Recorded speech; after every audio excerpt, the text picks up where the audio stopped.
La historia de la hacienda de San Gabriel. Marisol y Alicia Galván eran hermanas. La primera tenía 15 años y la segunda contaba ya con los 13. Y la verdad es que más que hermanas parecían amigas, pues se llevaban muy bien. Ambas muchachas eran hijas de Pedro Galván y Marisol García. Toda la familia vivía dentro de la antigua hacienda de San Gabriel, que hasta los tiempos de la Revolución Mexicana se dedicaba a la producción de caña de azúcar. El pueblo quiso tomar el nombre de dicha hacienda debido a su gran prestigio. Al paso del tiempo fue creciendo la población de tal forma que el casco de la hacienda quedó prácticamente en el centro del poblado, y de hecho, hasta los oficios religiosos se efectuaban dentro de la capilla de la ex hacienda de San Gabriel. Pedro Galván es agricultor, y durante el día se dedicaba a las labores del campo, en tanto que su esposa se encarga tanto del cuidado de los animales como del trabajo doméstico y de los hijos. El poblado de San Gabriel es extremadamente caliente todo el año, menos los meses de enero y febrero, que por razón del invierno se vuelve más fresco, pero durante los otros meses el calor llega a ser verdaderamente sofocante, y en época de aguas es bastante fuerte, además de tener que soportarse las oleadas de mosquitos que por la misma lluvia se producen. Afortunadamente para Marisol y Alicia, en la parte de atrás del casco de la hacienda, pasa un arroyo de caudal regular y por su curso corre el agua todo el año, aún en época de estiaje. En la parte que colinda con ella, el cauce del río ha hecho una especie de playa natural, lo que les permite disfrutar del sitio sensacionalmente.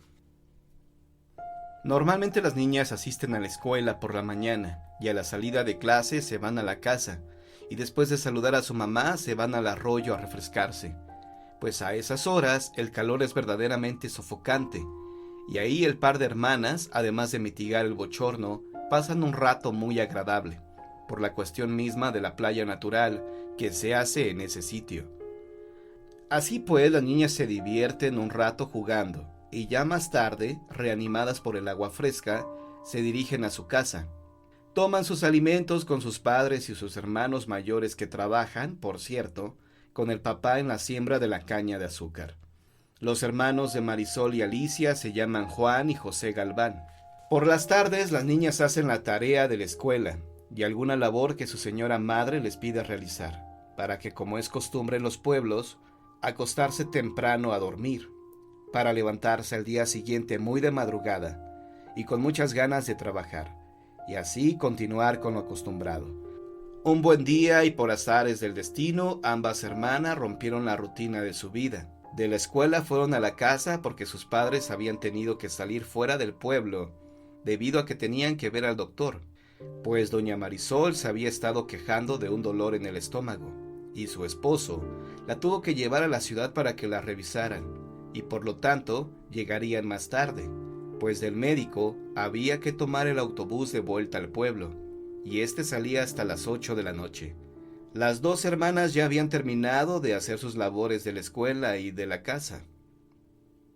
Empezaron a aburrirse, pues ya no tenían más que hacer, y Alicia le dijo a Marisol: «Oye, hermanita, hace un calor insoportable, y los moscos me están comiendo. ¿Qué te parece si nos vamos a refrescar al arroyo? La temperatura está verdaderamente insoportable». La hermana mayor le respondió: «Me parece bien, porque mis papás van a regresar hasta tarde. Vamos a dejarles una nota avisándoles por si acaso llegan antes, de que vamos a estar en el río y que no nos tardamos». Así pues, las dos hermanas sin más se fueron al riachuelo, y ahí se estuvieron jugando un buen rato, cuando de repente el cielo quedó cubierto de nubes grises y se desató una tempestad terrible que las hizo salir del agua, pero no quisieron arriesgarse a irse a la casa porque estaban cayendo muchos rayos y muy fuertes, por lo que tuvieron que esperarse un buen rato hasta que la tormenta eléctrica cesara. Las muchachas se protegieron a la orilla, en una especie de cueva que se formaba con unas rocas. Así pasó el tiempo esperando que la tormenta eléctrica terminara, pero esta estaba bastante intensa, y más valía encontrar refugio en un lugar seguro, y ahí se quedaron tranquilas hasta que los rayos terminaran de caer. Cuando la tormenta terminó, las muchachas se pusieron en marcha hacia la casa. Pero ya se había hecho de noche, y cuando se encaminaban hacia su hogar, empezó a soplar de repente un viento helado, el cual silbaba terriblemente. Ambas hermanas, azoradas por lo que estaba pasando, detuvieron un instante la marcha, cuando a lo lejos se empezó a escuchar un ruido. Era algo parecido al gemido de un animal herido. Las dos niñas trataron de detectar en la oscuridad qué animal era el que aullaba, pero ya era tan de noche que no se veía absolutamente nada. Los aullidos aumentaban de intensidad, acompañado de la fría racha de viento helado. Cuando se acercaba aquello que producía el quejido, cambió de repente de tono, y ahora se escuchaba un fuerte llanto. La voz era de una mujer que decía: ¡ay! ¡Ay! ¿Qué va a ser de mí? Las hermanas no sabían qué hacer. Cada vez que se escuchaba más cerca el ¡ay! ¿Qué va a ser de mí? Instintivamente las dos jóvenes voltearon hacia la dirección de donde venía el quejido, cuando de pronto, asombradas, vieron pasar a una señora muy fea, y dicha visión les produjo mucho miedo. La mujer lloraba y se quejaba mucho diciendo: ¡ay! ¿Qué va a ser de mí? Cuando Marisol y Alicia estuvieron más cerca de la dama, pudieron observar que la aparición no estaba sustentada sobre el piso, es decir, estaba flotando en el aire. No le pudieron ver bien el rostro, ya que estaba cubierto por un velo muy fino, por donde se dejaba ver una cara arrugada, y tras del velo raído se observaba un cabello negro, que se veía viejo y desarreglado. La señora cubría su cuerpo con un vestido blanco, pero este ya se encontraba roído quizá por el tiempo. La aparición pasó junto a las muchachas gritando su letanía: ¡ay! ¿Qué va a ser de mí? Marisol y Alicia, asustadas, y ya no pudiendo soportar más lo que veían y oían, cayeron al suelo desmayadas, y no se acuerdan cuánto tiempo pasaron inconscientes. En lo que estas niñas vivían esta experiencia horrible, sus padres llegaron al pueblo, y al entrar a la casa lo primero que vieron fue la nota que ambas hermanas dejaron en la mesa del comedor, y como ya era tarde, salió el papá disparado acompañado de sus dos hijos a buscarlas, y las encontraron camino al arroyo todavía desmayadas. Las levantaron y se las llevaron cargando a casa. Cuando Marisol y Alicia volvieron en sí, les platicaron a sus afligidos padres lo que les había pasado, y que cuando tuvieron la aparición tan cerca, presas del miedo, perdieron el sentido y ya no supieron más de sí. Don Pedro Galván recordó la historia que le había contado su abuelo, quien había trabajado en la entonces hacienda de San Gabriel. Esta hacienda había pertenecido a don Juan García de León, quien estaba casado con una dama de la aristocracia porfiriana de nombre María Josefa Bustamante de García de León. Dicho matrimonio procreó dos hijos, el primero de ellos varón, quien se encontraba estudiando en Madrid, España, en tanto que la hija ya se había casado y vivía con su familia en la Ciudad de México. Doña María Josefa estaba muy preocupada por las constantes ausencias de su esposo, y se decidió a investigar la causa de esto. Y después de largas pesquisas, descubrió que el motivo por el cual su marido se ausentaba de la hacienda constantemente se debía a que don Juan García de León tenía amoríos con una noble dama viuda y rica de la ciudad, la cual poco tiempo tenía haber perdido a su cónyuge, quien falleció a causa de fiebres, dejando a su noble esposa inmensamente rica, además de joven. La fortuna que había heredado la noble dama era lo bastante regular, por lo que la viuda no tenía ninguna preocupación en lo económico y podía vivir con bastante lujo, sin tener que preocuparse por el mañana. Esta dama era la causa de las constantes ausencias de don Juan. Al enterarse de las andadas de su esposo por parte de su mozo de confianza, doña María Josefa salió corriendo de la hacienda de San Gabriel y se dirigió al río, inconsciente de sus actos y desesperada por el profundo dolor y la decepción que sentía. En un momento de arrebato, se arrojó al agua y por sus pesadas ropas se hundió y falleció ahogada. Cuando salieron a buscarla, la encontraron ya sin vida, y hubo que esperar a que llegara don Juan García de León para hacer la velación del cuerpo. Los restos mortales de doña María Josefa Bustamante de García de León quedaron sepultados en la cripta familiar de la hacienda de San Gabriel. A los funerales de la noble dama no pudieron asistir sus hijos, ya que el varón se encontraba en España, y a su amada hija ya no le daba tiempo de llegar de la Ciudad de México, por lo que ésta únicamente pudo estar en los novenarios de su madre.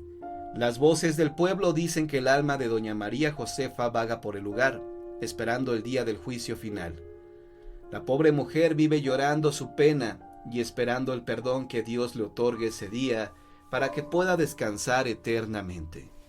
Marisol y Alicia dejaron de frecuentar el tan amado arroyo por un buen tiempo, pero por fin un día que el calor era sofocante, Marisol le dijo a Alicia: «Oye, hermanita, ¿qué te parece si volvemos a Riachuelo como lo hacíamos antes? No debemos de temer a nada.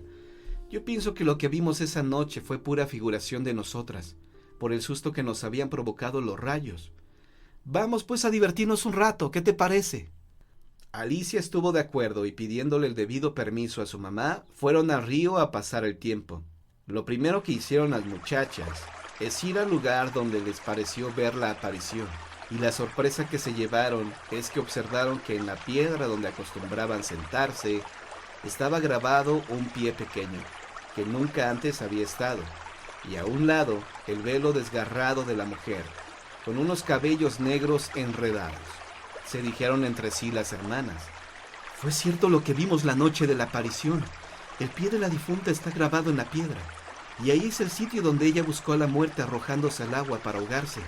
Eso también lo prueba el hecho de que dejó su velo en ese sitio. Vámonos mejor a casa, y ya no volvamos a este lugar». Don Pedro Galván escuchó preocupado la historia que sus hijas les había contado, y mejor mandó hacer una cruz en la roca, y además la bendijo por aquello de que fuera cierta la historia que se contaba en el pueblo. Asimismo, se dieron varias misas en la iglesia, y todos empezaron a pedir por el eterno descanso del alma de doña María Josefa, para que Dios le perdone el pecado tan grande de haberse privado de la vida, y la señora pueda descansar desde ahora, y no tener que esperar hasta el día del juicio final. A partir de estos acontecimientos, el alma de doña María Josefa no volvió a aparecerse por el pueblo de San Gabriel, y sus habitantes viven en este lugar con la tranquilidad habitual y ya no con los sobresaltos producidos por esta aparición.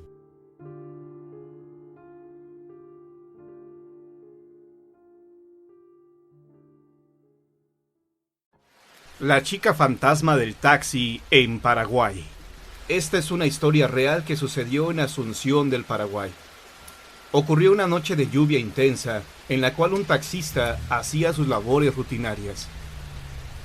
El taxista vio a la distancia a una hermosa mujer que le hizo la parada. Él se detuvo. Cuando ella abordó el taxi, vio que se trataba de una jovencita rubia, de ojos color miel. Ella le pidió que por favor la llevara a su casa, la cual estaba a unos 8 kilómetros de distancia. El taxista quedó sorprendido por la belleza de la chica y aceptó llevarla con gusto. Durante el trayecto, la mujer no dijo nada. Lucía un poco espantada, y el taxista intentó hacerle plática, pero no lo logró. Guardó silencio y siguió mirándola por el espejo retrovisor. Al llegar a su destino, la mujer le dijo que por favor la disculpara, que no tenía para pagarle el servicio, pero que si venía al día siguiente, le pagaría todo. El taxista le dijo que no se preocupara, que no era nada. Como seguía la lluvia intensa, el chofer se quitó su chamarra y se la dio a la mujer, pues debía atravesar un angosto callejón. La mujer bajó del taxi y se encaminó a su casa. El taxista vio perfectamente en qué casa había entrado. Se retiró y siguió trabajando hasta el amanecer. Al día siguiente, el taxista se dirigió hacia la casa de la chica para pedirle a la jovencita su chamarra. En realidad era una excusa perfecta para volverla a ver, pues la había gustado mucho y quería cortejarla. Cuando tocó en la puerta de esta casa, salió una mujer madura y le preguntó que qué era lo que deseaba. El taxista le contó lo que había pasado y quería ver a la chica para pedirle su chamarra que le había prestado la noche anterior. La señora se sorprendió con lo que escuchó y le dijo que estaba equivocado, que esa chica que él aseguraba haber traído la noche anterior era su hija y que había fallecido 3 años antes en un asalto. El taxista no le creyó y para convencerlo de que esto era real, le pidió a la señora que la llevara al cementerio en donde estaba enterrada su hija. El taxista no tuvo mayor remedio que obedecer y acudieron al panteón. Caminaron hacia la tumba de la chica en donde había una fotografía de ella y sobre su tumba estaba la chamarra del taxista, demostrando con esto que efectivamente él la había transportado la noche anterior. Los restos de la joven yacen en el cementerio de La Recoleta, en Asunción, Paraguay.